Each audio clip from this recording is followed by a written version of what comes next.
Yes, thank you everybody for joining Light Channel here tonight and whoever and whenever you're going to watch this video. We have the pleasure to start a new series entitled The Supernatural Discoveries, Miracles and Enemies with our first episode and our special guest here, Jonathan Gray, live from New Zealand. A very welcome to you, Jonathan, and I hope you're still hearing me. Yes, Michael, it's a pleasure to be with you tonight. Well, thank you, and we are so pleased to finally make this possible. It has been a struggle from a technical perspective to have this webcast here with you. Well, I understand that now it's about 8 a.m. in the morning, right? At your location? Yes, that's right. Yes, all right. Well, I would like to start this webcast, this series, for those viewers that doesn't know you or have not seen our first webcast or any program, any videos with you, with your testimony. I would like to ask you if you could spend the next couple of minutes by telling us who you are, why we are here, why we're even having this coming conversation about these supernatural discoveries. Please go ahead. Well, I guess the Lord called us into this work. It was not by choice. I had heard of discoveries that had been made by an American amateur archaeologist, Ron Wyatt, Hmm. and I went out with a briefcase full of objections against him because I could not see in my mind that one man could discover so many things. Hmm. It would be such a miracle, and miracles like that have never happened before. Mm-hmm. Mm. That was my thinking. Yeah. And then the Lord shot me down and lifted up the discoveries and called me in to promote and to take my own teams and check out everything. And we all came away believers. Hmm. And since then, this has been one of the most amazing uh, assignments, the assignment of telling the world that God's word is true Hmm. and that He's going to intervene again very soon, just as He did in the past. And get ready. That's All the right. message. All right. Well, what is your background, Jonathan? Are you a trained archaeologist or what is your background? Yes. I was not trained in archaeology. I learned everything on my hands and knees, looking at things and for things, Hmm. and working with others who had various disciplinary trainings. Mm-hmm. But no, I did not take a degree at some university. The Lord did the training for me. All right. And Well, I learned often at a peril of my life. And there were many times when I thought I would never come out of it. But the Lord pulled me through and He said, Jonathan, tell the world, this hmm. is my way. All right. We'll cover this issue at a later point. Now, if I say the word archaeology, one probably some people would most likely imagine and whatever pops into your mind. Let's say, for example, Indiana Jones, maybe digging up the Ark of the Covenant in the sands of the Holy Land. Uh, some of our viewers are probably skeptics or doesn't believe in what you are going to claim or what we're going to cover in this program. So before we start actually the main conversation here, I'd like you to cover some. I would call, these are some misconceptions which probably we find in our postmodernist pop culture about archaeology. So, Jonathan, before we even again get started, would you please give us a brief answer to my next questions? And the first one is actually, was Indiana Jones the best archaeologist, like the one we have here? Indiana Jones is a fictional character. Mm-hmm. who went out in search. But that doesn't make him the best. He's probably the most famous, Hmm. and I've been called that name by people who appreciate the discoveries, but of course it doesn't mean a thing to me because it's a story. It's a made-up story, and archaeology actually simply means looking for very old things, Hmm. particularly old things that were made by men in the past. All right. Okay. Well, my next question is, do archaeologists frequent go just to Egypt for work? Is that the only place, you can find relics or artifacts? Well, because of the pyramids and the Sphinx, etc., Egypt is looked upon in a romantic way. It's often called the land of romance and mystery, Mm. and lots of old things have been found there, which are quite astonishing, as we mentioned. But there are old cities, old canals, old statues, old tombs, and so on. And the search for Tutankhamun's tomb is quite a fanciful uh, idea in people's minds, and Mm. so they think, all right, we'll go to Egypt. Egypt is the place where everything comes from. Mm. All right. Okay. Well, what about excavations? Do archaeologists spend all their time on just excavations? Oh no, no. Most of the time, people might consider very boring. There's travelling through the desert uh, under the hot sun. Mm. There's looking for things, and by then the digging comes later, but the digging's only a small part. In fact, Mm. many archaeologists don't even bother to dig. Mm. All they do is discover. Mm. They go searching and traveling, looking for things. Mm. So what did actually get you into archaeology? Was it because you had an idea, wow, this is gonna be very exciting, is going to be a lot of fun here. So is it the reason, like kind of a adventure? Well, I suppose my first expedition was down the unmapped headwaters of the Amazon jungle in South America. Hmm. My intention was actually to write a book about history, more or less following the general popular way of understanding it.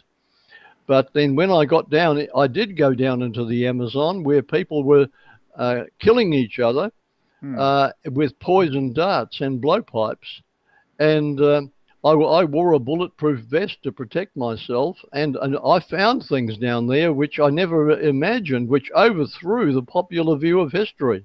Hmm. There were cities of the past, and the ancestors were city dwellers, and they had shining lights that never went out at night.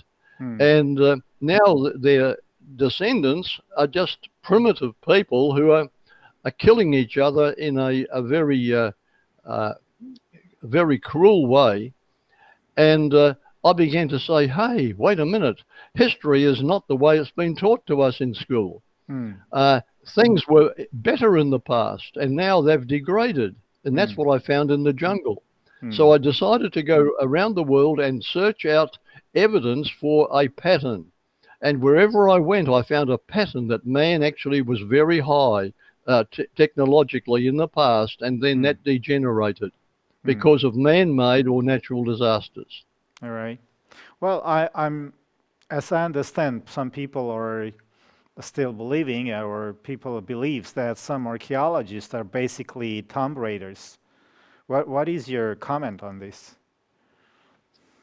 Well, the the tomb idea. I have never been in an ancient tomb. I've Hmm. never gone searching for that, Hmm. but I have led uh, or accompanied 25 archaeological expeditions in many countries, and tombs have not come into it. But the Hmm. tomb idea has been popularized by the media and the Hmm. Hollywood industry. And so we have the search for Tutankhamun's tomb, Mm, and we mm, have the dead mummies rising up out of their tombs and so on. That's just a popular myth. It's not mm, how it usually is. mm. And probably, as you say, I just want to emphasize as well that it's probably a result of media, most likely a lot of Hollywood movies which are depicting archaeologists as tomb raiders, and just some maybe people just are there for money, for fame, for getting rich. So, is that actually is that reality? Do archaeologists keep whatever they discover? No, archaeologists do not keep whatever they discovered. Usually, they have to hand it over to the government or the country where they find something, Hmm. and it ends up in a museum. Occasionally, something may be found, and we have some things here in our house which we have found from the past, but uh, some of what we find goes to the government, and they allow us to keep some for ourselves. Hmm. All right. So you mentioned before that the process of archaeology is not just to dig and discover, right? So there is much more No. behind archaeology. So if you take it from the first step, what actually gets you going? What is the starting? What is the trigger when you start a process like just to mention like the Ark of the Covenant, just to take that as an example. What did actually trigger you to go in or to go in and join, as I understand, Ron Wyatt, as we will be discussing and asking questions at a later point? What did actually trigger you to go in and do your own research on that? Well, I actually heard the news of Ron Wyatt's finding, and then I read an article against him. Hmm. And the article was rather persuasive. It was written by a man who'd never been to any of the sites, Hmm. but he wrote so well, and it seemed so incredible that Ron Wyatt could find all these things, Hmm. that I decided a skeptic has two choices. Either he will badmouth the person as others have badmouthed him, Hmm. or he'll go to the source himself and confront the people Hmm. and honestly say, now this is my problem with what you say you found. Hmm. And so that's what I decided I would do. Hmm. So I flew across to the United States. I confronted the man. I spent a whole week in his house. But I did ask the Lord first of all. I said, Lord, if I'm wrong, please reveal it to me. Hmm. I think this man is wrong. He's either making up stories or else he's believing it, what Hmm. he's found, but it's not the real thing. Hmm. So when I went across there, the Lord very quickly showed me that this was real, this was true. Hmm. And I was so glad that I had personally gone to him. And he sends, Jonathan, I'm going to Noah's Ark on Sunday. Would you come with me? Hmm. Unfortunately, I'd spent all my money. I had my return ticket back home. And I said, no, Ron, I can't come. But I determined that I'd take my own people and go independently, check out everything on site and Hmm. see if it was true. Hmm. And this is how it happened. All right. Going to the sites, doing the same excavations, taking equipment and scientists with me. And I came away so convinced. I said, Lord, this is so wonderful. But how could one man do it all? Hmm. Well, that answer later on came. Yeah. So you decided to take the honest decision. You decided to actually be an honest skeptic and to decide for yourself, to ask question for yourself, but still not just choose that one side of a skepticism that says, okay, he can be true, that's not possible, that one man can discover everything by himself. Almost everybody goes against Ron Wyatt. He's done so many claims. So you decided to actually go and see that for yourself, step by step. This is. Yes, I had to do that. Otherwise, I could not look myself in the mirror anymore. Yeah, Mm, unless I was honest about it, then I could not live with myself. mm. Well, the question that comes up here on the screen here, I find this question very important, and as I know a lot of other people, and probably this is the core question of our whole conversation here. So if these events never happened, that means the consequence is that Christianity and Judaism is based on a gigantic lie. Is that so? That's the straightforward consequence, right?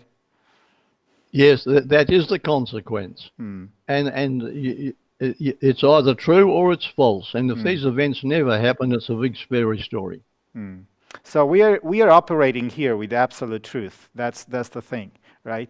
We're not operating with Yes, maybe.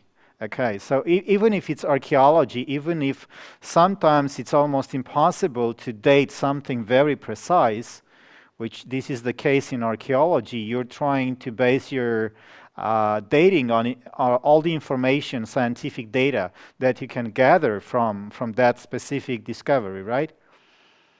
that's But right. Yes, but to claim that these discoveries never happened, and we're talking here the full package of the discoveries, also from Ron Wyatt, but your own discoveries that we're gonna cover. I'm just trying to set here the base, because anything that we're going to discuss from now on in the next episodes, this is the first episode.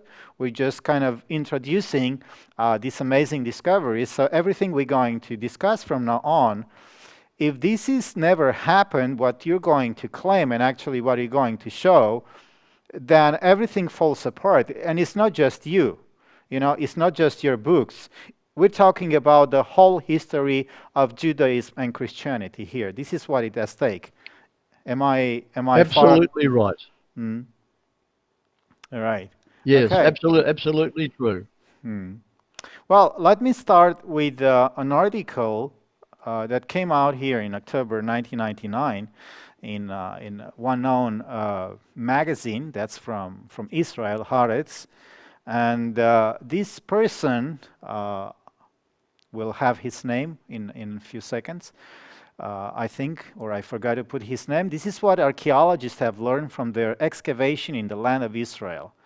The Israelites were never in Egypt, did not wander in this desert, did not conquer the land in a military campaign, and did not pass it on to the 12 tribes of Israel. Okay, I'm sure probably have you seen this quotation before? This comes from a Yes, Jewish archaeologist, right?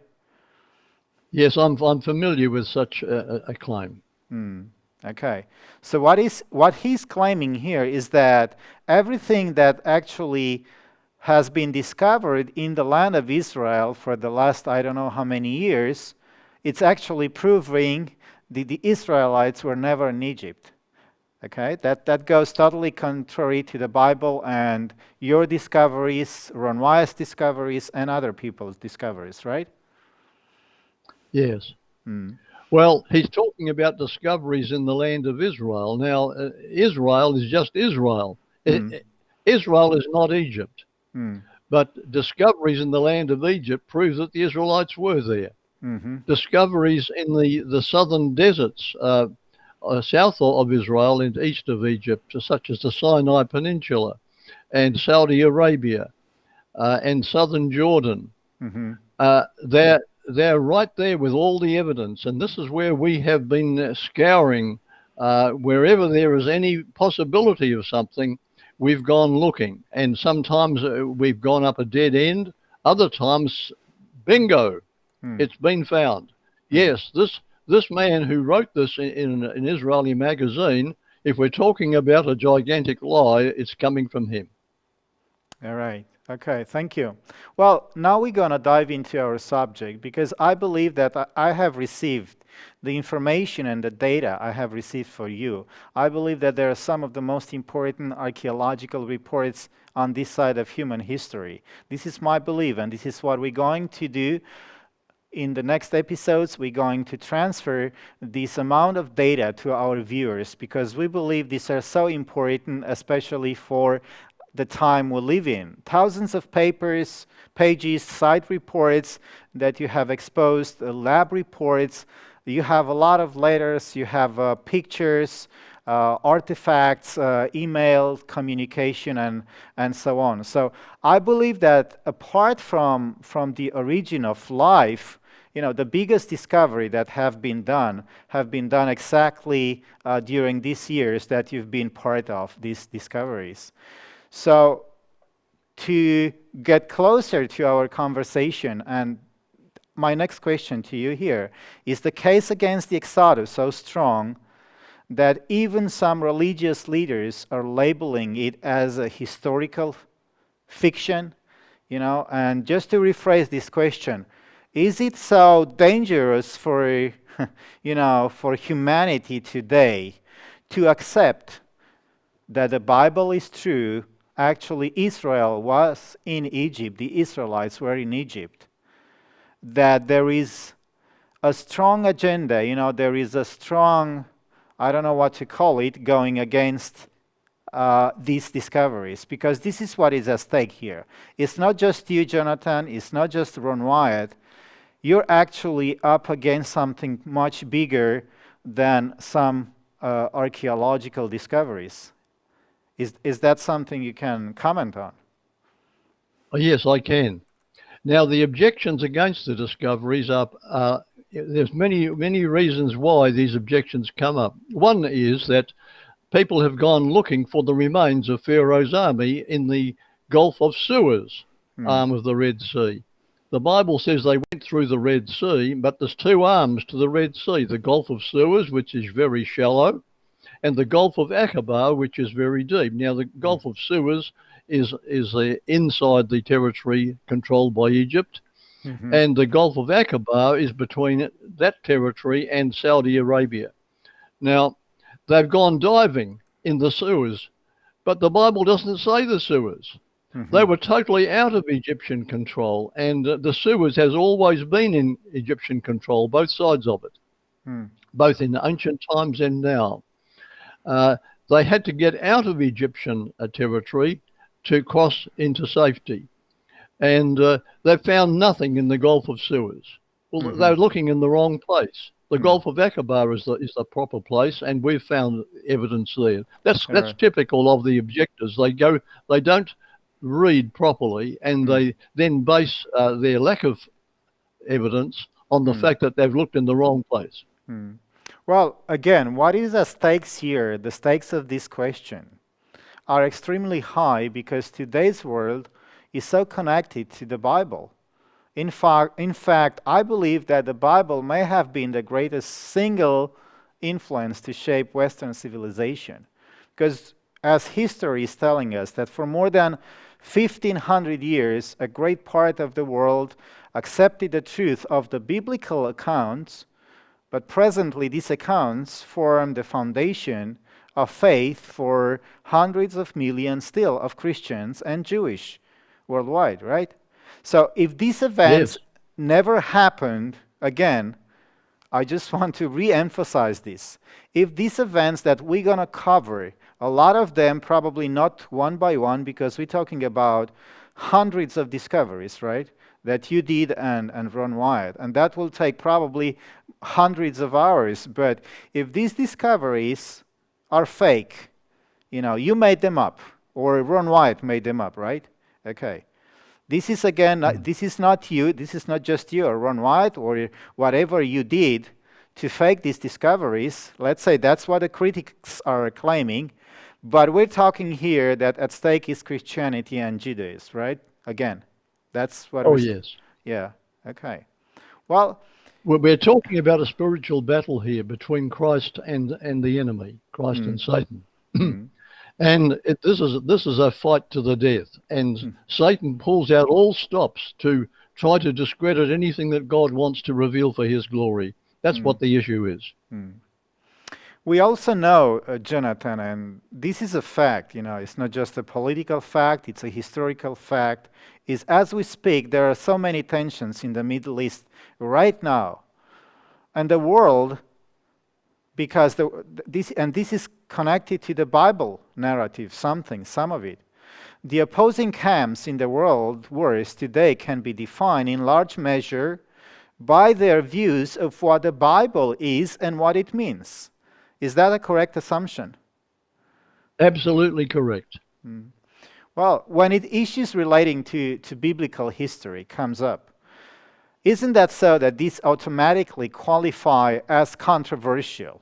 In other words, whatever you or Ron Wyatt or whoever is going to come up and explain this is the discoveries, this is being connected to the Bible, it's kind of triggering an automatic reflex to be controversial compared to other Yes, that discovery. There are a lot of discoveries today about a lot of other civilizations, whatever they do. But when it comes to the narrative of the Bible, that's suddenly something which really stirs up controversy. How comes? well, this is because the Bible actually tells us how to live, Hmm. and it cuts across our desire to please ourselves Hmm. sometimes, rather than please God and Hmm. and be gracious to our fellow man. Hmm. We're self-centered. We're determined to uh, justify our behavior. So the book that condemns our behavior is the same book that talks about the archaeological events, the Hmm. ones that have now been found. Hmm. And so by defending myself and my wrong behavior, I have to attack anything that is on the side of the Lord. Hmm.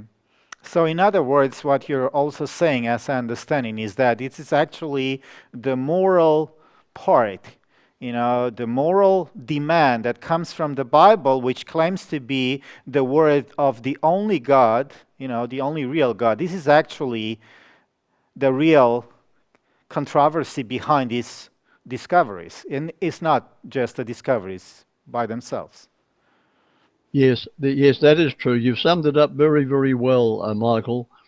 It's a moral issue. The Mm, attacks against the discoveries is not about evidence. mm, It's about defending my own position, no mm. matter if I'm convinced. Mm.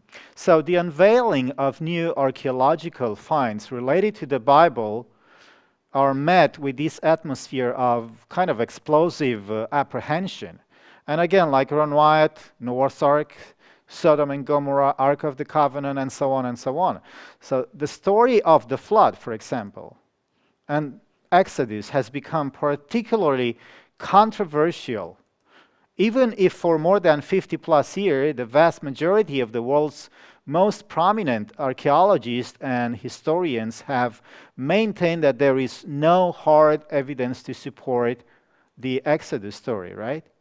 But Yes, as we have read, that's the article we have read before. In 1999, that's the prominent Israeli archaeologist Zevi Herzog wrote in Haaretz magazine, and that's the article we had here, sorry, that there are basically no evidence in the land of Israel. So is the case against the Exodus again so strong that even religious leaders are labeling it as historical fiction? oh yes. In fact, I could quote a religious leader who is a Christian. He claims to be a Christian, Hmm. who said that there is no evidence for any of the discoveries, and he said, I have researched it more than anybody else. No one has researched it more than me, and that Hmm. is my verdict. Hmm. Well, that dear man had never been to any of the sites. He had never uh, read any of our books. He had not seen any of our videos. He'd refused to confront us personally and speak to us, Hmm. and yet he was saying that no one has checked out the discoveries more than he has. Hmm. And some people would believe him because he's a religious leader. Well, I find it very interesting. How does it go, Jonathan, in your experience? In your age, you've met probably thousands of people. How does it go to call yourself a Christian, but you actually don't believe in the Bible, which is basically the base of the Christianity? How would that go to call yourself a Muslim, but you don't believe in the Quran? You know, that doesn't really make sense, or does it? No, it doesn't make sense at all. In fact, this person that I mentioned a moment ago actually said, even if you prove it to me, I will not accept it. He actually made that statement to somebody I know. Wow. So what we're actually dealing with here, based on your last statement, is that some people are so biased, and the prejudices doesn't matter whatever you're coming up with, whatever proof, as you just said, their mind is set. They have made a decision not to believe in spite of the amount of evidence out there, right? It's a sad fact, but that's true, and Mm, that is among religious leaders mm. sometimes. Isn't that called bigotry or something similar? That's a good word for it, yes. Mm. All right. Well, we could go on for many hours, but I would like to get back to our, let's say, Bible reality here, and that's your Amazing Discoveries books. Again, what is archaeology? Just in short terms, could you explain shortly what does this field cover? And that's a question here. Yeah. Well, archaeology covers mostly artifacts, and Mm. artifacts can be anything like little tools to remains of cities. An artifact is something that man has created, man has made. Mm. Sometimes it enters into the field of fossils as well, because fossils can actually tell the story of an area. But to sum it up in just one word, it's old things. Yeah. Okay, I'm just putting up here the Greek word, which actually means the archaeology comes from Greek, means the study of what is ancient. So it doesn't have anything to do with the future or the present state, but it's actually being used to prove a case in point, right? That's what Yes, of the actually, past. when we're talking about archaeology. So it's not just about discovering some old ancient artifacts. And now, because you already mentioned this, I want to ask you these very important questions because I believe in many people's minds there is a confusion. What are fossils and what is the difference between fossils and artifacts? If you could explain, Well, elaborate, yeah. yes, fossils actually are the mainly bones, but they can be any part of an ancient thing that has lived in the past, a person, a plant, an animal, uh, and artifacts, by contrast, are the remains of things that man has made in the past, Mm. but which were not living. All right. Okay.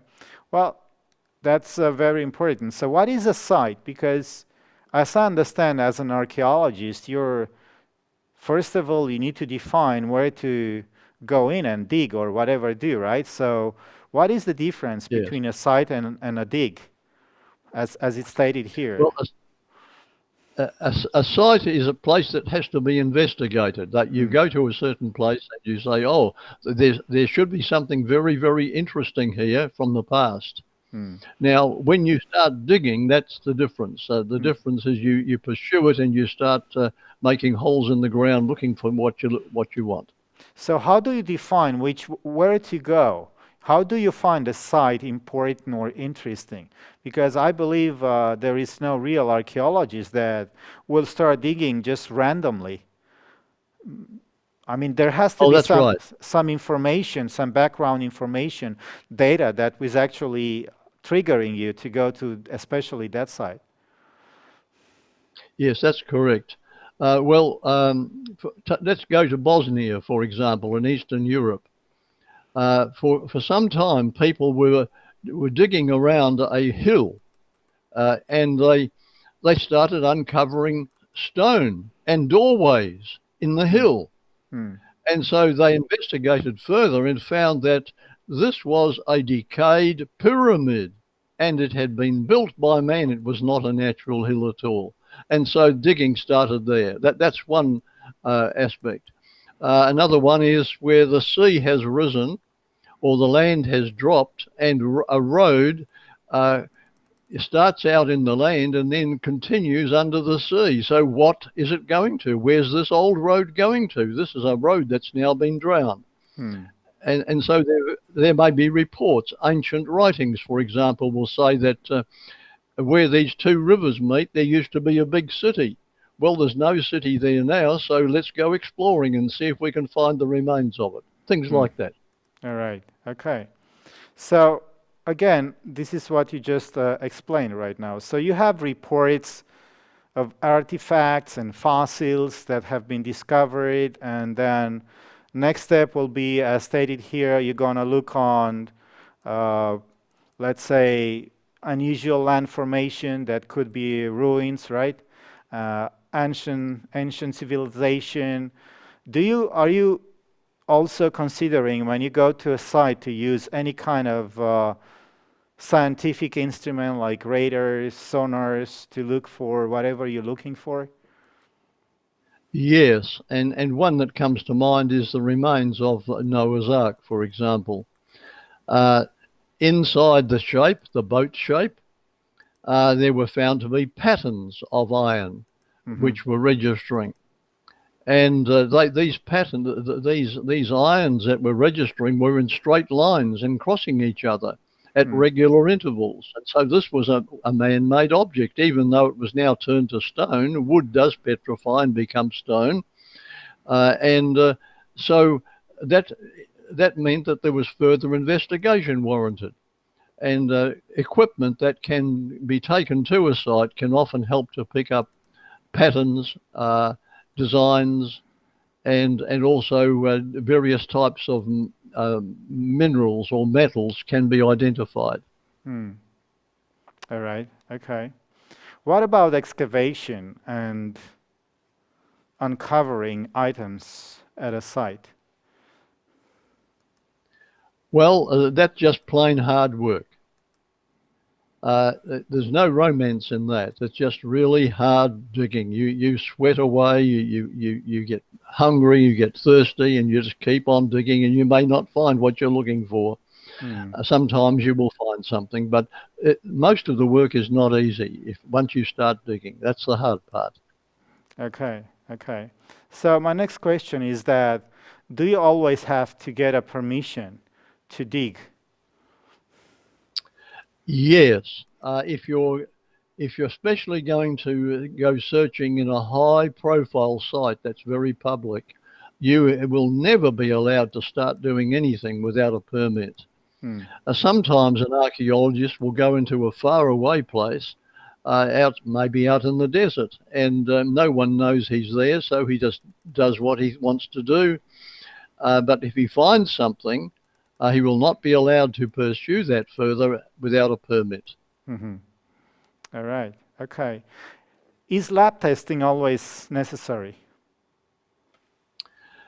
Not always, no. But in many cases, yes, it is, because if you want to test whether something that's turned to stone, was it man-made or was it not, and or you want to test what kind of metals were involved in a particular site, you must test it all. And we've done a lot of lab testing uh, at from Noah's Ark, from Sodom and Gomorrah, and from the Red Sea crossing in particular. All right. Okay. Well, my next question is that the impact of the weight of evidence here. And I have here with me just a quotation that I would like to read for our viewers, which I believe it's quite important and makes the case in point of our conversation that we're going to dig into. And that goes this way here. Those who desire to doubt will have plenty of room. So how do you find it so far? Is that your experience as well? Those who desire Yes, to doubt will have plenty of room, and that goes for today as well. God, that's the God of the Bible, does not propose to remove all occasions for unbelief, but there he comes. He gives evidence which must be carefully investigated. Okay, and that's actually what I believe you did, right? You have seen some evidence being made available. Let's, for example, take Ron Wyatt again, and you decided to investigate, right? That is that the case? yes, that's Yeah. exactly what I had to do. Okay, and here it goes that with a humble mind and a teachable spirit. And I've just underlined these words here because back again to you here. Isn't that the most Well, important thing?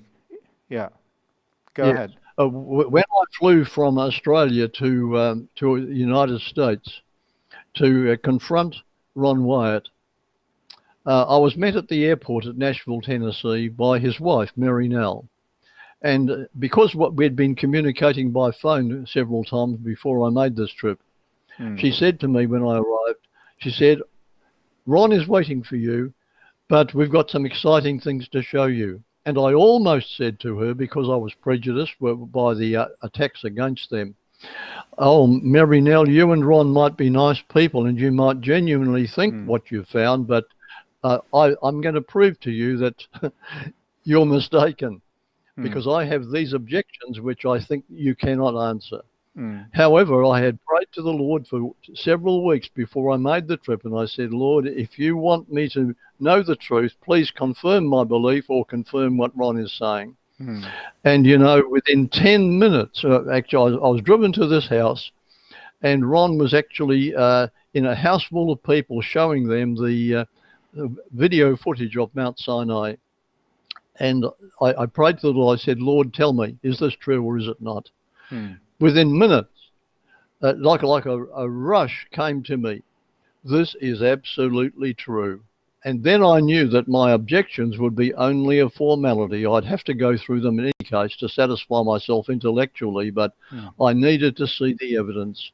Hmm. And the Lord actually provided it. All right. Well, we've already mentioned it a couple of times that the material that you're going to present here in this series is full of overwhelming evidence.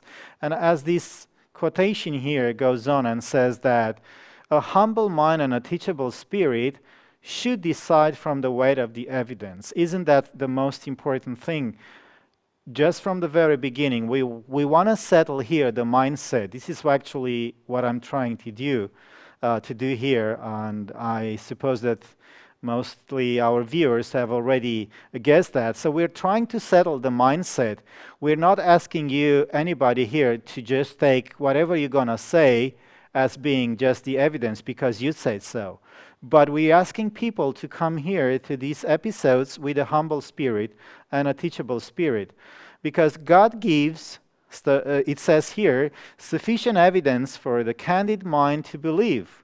But, and then there is the other side, the one that turns from the weight of the evidence because there are a few things which he or she cannot make plain to his finite understanding, will be left in the cold, chilling atmosphere of unbelief and questioning doubts, and will make shipwreck of faith. So this quotation That's here, actually, very, very sad.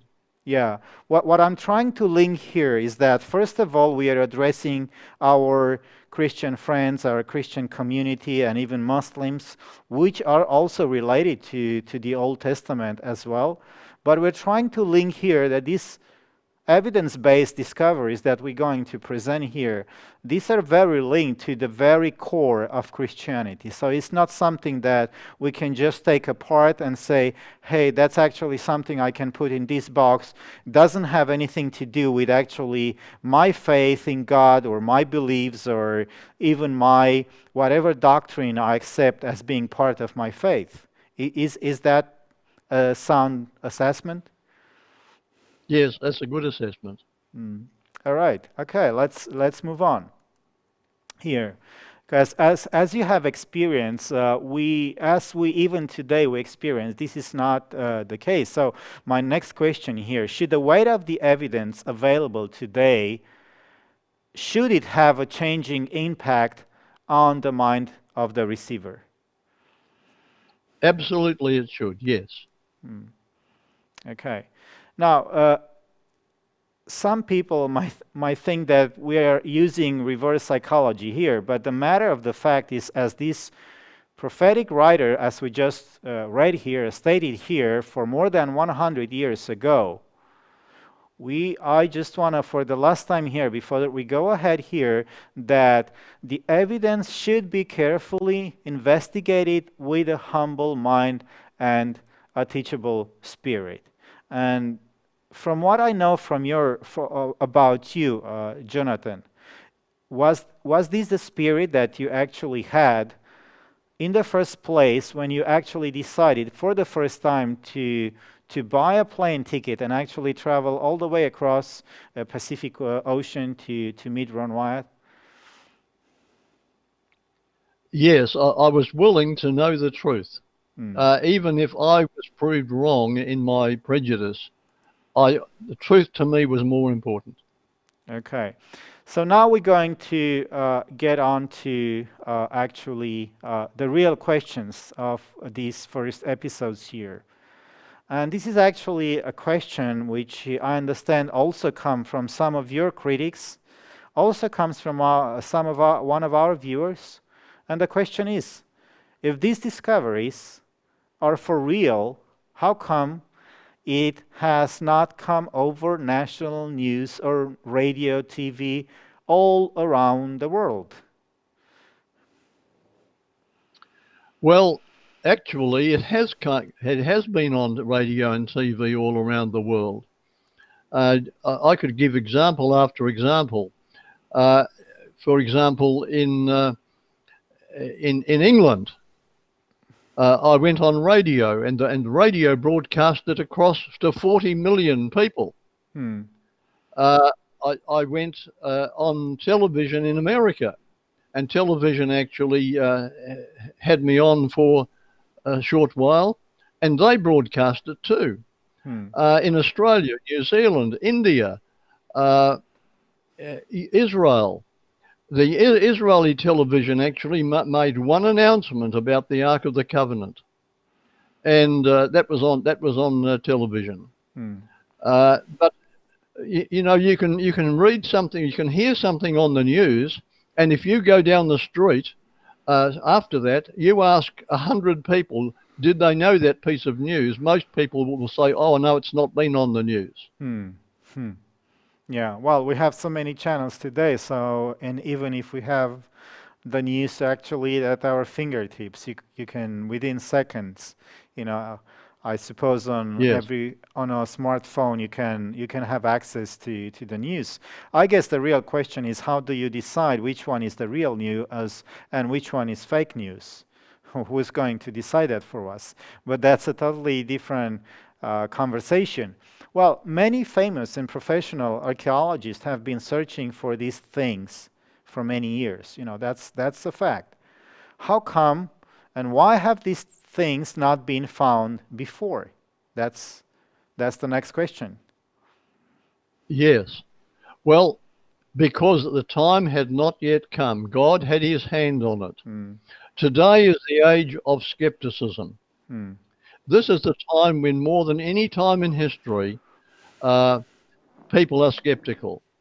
And this is the same time when Jesus Christ is about to return and interrupt human history. He's had his hand on these discoveries because these discoveries were being saved for the skeptic time of history. mm, When it's almost time for him to intervene again, he brings to light his past interventions in history. mm, When, for example, Noah's flood took place, there has never been a flood like that before or since. That was a unique interruption of history by God. mm, When he intervened with Sodom and Gomorrah with falling brimstone, sulfur falling on the cities to destroy them, that was a unique event when God interrupted history. When he opened the Red Sea to allow his people to escape and destroyed the superpower army, that was a unique interruption of history by God. mm, When he came down on Mount Sinai to give the Ten Commandments and voice his with his voice for a whole nation of people, this was a singular event that was God's interruption to history. all And right. therefore, Jesus is about to interrupt history once again, and he wants to use these past interruptions as a warning for what's coming, Mm. that he's about to do it again. So this That's why discover he's kept. over this so that these things could not be found in the past and then destroyed. Hmm. Its time had not yet come. Well, I guess the skeptics are going to say, well, that's your Christian view. This is because you believe in the Bible, it's God's word, and so on and so on. But I'm sorry to say, we're not really addressing postmodernists here. We'd love to have a conversation with people, but as a postmodernist people, there is no absolute truth. So whatever conversation we have here, at the end, it's actually meaningless. So we're trying to bring back the meaning here in our this is a conversation. So again, what you're saying here is that these discoveries are not just any discovery, right? This is not just Tutankhamun or the pyramids or whatever archaeologists are finding still around the world or the Maya civilization. We're talking about the God of the Bible, and we're talking about some discoveries which not just had an impact on the human history, a huge impact when we're talking about the flood and Sodom and Gomorrah, right? So this is your strongest argument to conquer this question, to say why have these things not been found before? Because there is a supernatural meaning behind. That's what you're saying? Yes, that is right. And each one of them in the Bible is linked to God's end time Hmm. events. Hmm. As it was in the days of Noah, so it Hmm. shall be. As it was in the days of Lot in Sodom and Gomorrah, so it Hmm. shall be. All right. In Corinthians, 1 Corinthians, it says, talking about the Red Sea crossing, these things happened to them for an ensample to us upon whom the ends of the world are come. Hmm. When you talk about when God shook the earth with his presence at Mount Sinai, he promises again, not only will I shake the earth, but I will shake heaven itself this time. So Hmm. he links them to his coming back to earth. All right. Each one of these is linked Okay. prophetically. Well, maybe we still have some of our viewers who will be still skeptical about these discoveries and say, hey, who is this guy, Ron Wyatt? How come that he alone did so many discoveries? How come he didn't have any backup, from famous archaeologists? And these questions we're going to cover at a later point. But what I'm trying to say here is that please, wait, we're going to come up and these are your discoveries, Jonathan. And what you're also asking people and your viewers is to still have an open mind and listen and see the amount of evidence and, actually draw your conclusion at the end of the conversation. Isn't that fair? A fair statement or a fair question to ask? Yes, you expressed it well, Hmm. Michael. All right. Well, the next question, which I know comes from some of your critics, is that does it make, and it comes here on our screen, uh, Ron Wyatt the world's greatest archaeologist, or what does he make? Because his claims, as he stated here, they're not just moderate, they're huge. And Indiana Jones looked like a wimpy schoolboy. Surely it is impossible that one man could discover so many of the most sought after relics on Earth. So again, how come Ron Wyatt makes so many claims? Yes. Well, when I went across there to confront Ron Wyatt, I asked him this very same question, Michael. Hmm. And he said to me, Jonathan, I am a nobody. And if God gave this to me, it was because I'm a nobody. Hmm. God has chosen the foolish things of this world to confound the wise. And he quoted that scripture to me. Hmm. He said, I am just a foolish man. And God has chosen me. I don't know why. But after I came to him, I said, Lord, I want to make up for my wasted years. What do you want me to do? And he impressed me to go after this and that and that. Hmm. Now, if one man found Sodom and Gomorrah, another man found Noah's Ark, another man found the Ark of the Covenant, and so on, uh, people would say, well, he was just lucky, Hmm. or he was a bit clever, or something like that. But when one man is given all of these discoveries to find, which is totally impossible, Hmm. It has to be the hand of God. Hmm. It cannot be because I'm clever or smart or anything like that. Hmm. It's because God is in it. And Hmm. that should be evidence to the world that a foolish man is finding these things, therefore God can do it because one man could not do it. Hmm. So actually, I just want to rephrase, your statement and the question. It is because Ron Wyatt was just a foolish man, as he himself claimed, and he was a nobody, and he knew that. He didn't never claim that he was somebody like a big name, and because of that, actually, God made it possible for him to actually make these discoveries because he was a nobody, because he was a foolish man, right? And Yes. that's the beauty of how God operates. Well, how is that again, Ron Wyatt, a rank amateur, has succeeded beyond the wildest dreams of any archaeologist in history? Well, the, Yes. Well, professional archaeologists have been searching for lots of these things for years. mm, And now, right under their noses comes a nobody, and right under their noses, he finds it when they can't. mm, Now, this is of course not unexpected. It should not be unexpected because amateurs have been involved in most of the world's major discoveries. mm, Schliemann discovered Troy. He was an amateur. John Stevens discovered the Mayan ruins in Central America, and he was an amateur. He was not a professional. Champollion was the founder of the science of Egyptology, and he was not a professional. He was an mm. amateur. And we could keep going. There's so many amateurs who've discovered things. Yeah, And even, and I well, we have, don't need to keep listing them, but yeah. it's a fact of history. Hmm. We have them here actually on this slide here.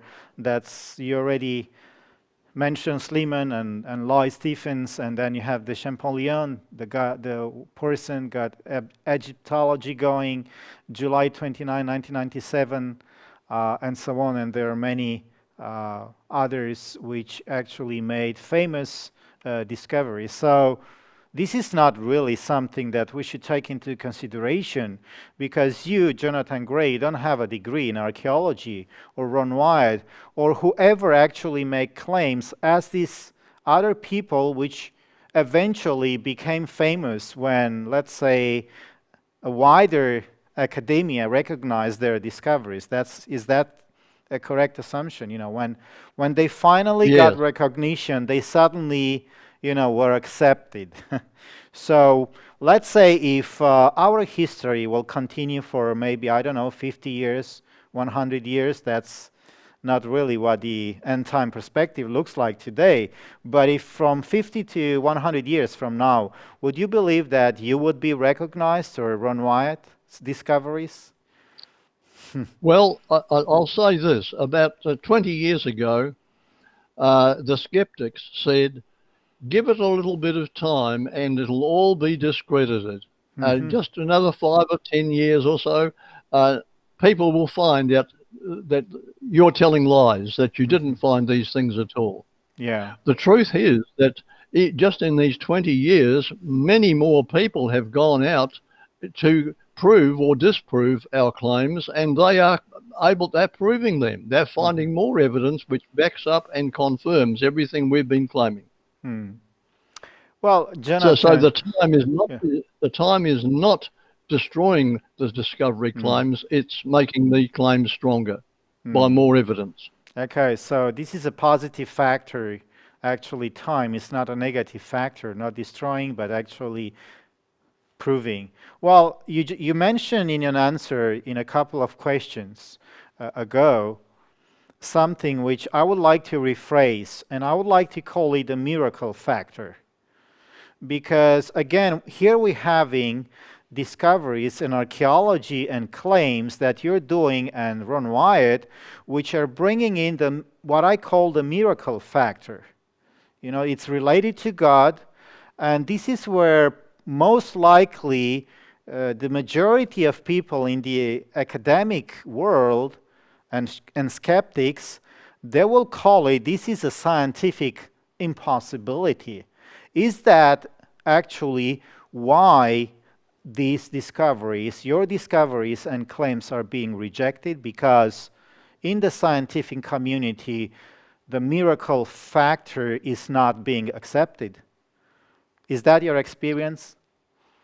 Yes, that's true, because every one of these interventions of God in the past were so unusual, so unique, that and they were certainly miraculous, that people don't want to acknowledge that miracles happen. Hmm. But God is a God of miracles, and what's a miracle to us is just natural to Him and easy. All right. So, is God, when we're talking going back to the God of the Bible, are we expecting the God of the Bible to be scientifically correct? And could you explain what people today, let's say what people in the scientific community, and I would like to state that you are, at least in my view, you are part of the scientific community. What is being scientifically correct? Could you explain that a little bit to our viewers? What is being scientifically correct is what you can actually prove with evidence. Mm-hmm. Theories like the theory of evolution, they call it science, but no, it's not. Science is something that you can prove with evidence. Mm-hmm. And Okay. these discoveries are scientific facts. Mm. There's evidence to back up them, very strong evidence. All right. Okay. And we're going to, not today, but in our next episodes, we're going to cover this evidence. So my next question is here. Isn't it proper to approach the scientific world to gain their approval before going public? I think I'm mixing Uh, here my slides, but that's the question. Isn't it proper to approach the scientific world before going public? no, not at all. There have been scientists who have found things, and these things have gone against the popular theories. Mm-hmm. And uh, Robert Gentry, for example, Yeah. discovered polonium halos. And then he spent 20 years trying to get the scientific establishment to accept his discovery. Mm. And they would not do so because the polonium halos actually only last a few minutes, Mm-hmm. and they are found embedded into granite rock of the earth. Mm. Now, that meant that the rocks, for them to be trapped in the rocks had to have solidified in just minutes, Mm-hmm. not millions of years. Mm-hmm. And the Bible says God spake and it was done. And Mm. any molten matter would have to solidify into stone, and while it was doing that, it would trap those halos before the halos could disappear.